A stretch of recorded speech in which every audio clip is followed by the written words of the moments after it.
shall be taking a look at that, and of course these are conversations that we shall be having, and of course previously we have had that happening in our previous bulletins, as we take a look at the numbers, the cost that this is taking for many seasons. Locals in the north of Africa and as far as Somalia actually have been suffering owing to a lack of rainfall that has led to them losing their crop, and of course this is causing a humanitarian crisis. Reports are indicating that this is something that is being affected by global warming temperatures, and this is climate change, a conversation that is definitely going to be taking center stage in the COP27 that is coming up in the next few days. So keep it KTN News for the latest on that front. But as we get that story, let's move on to another story where there was drama earlier when a man armed with a knife attempted to rob Equity Bank in Nairobi West. Now, the man who stabbed a security guard and a customer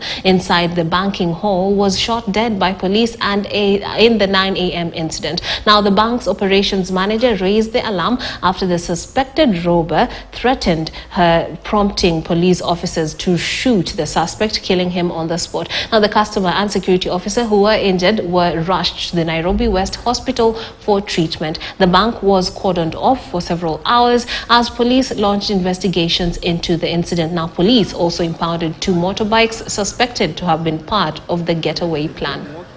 But they wanted a robbery case.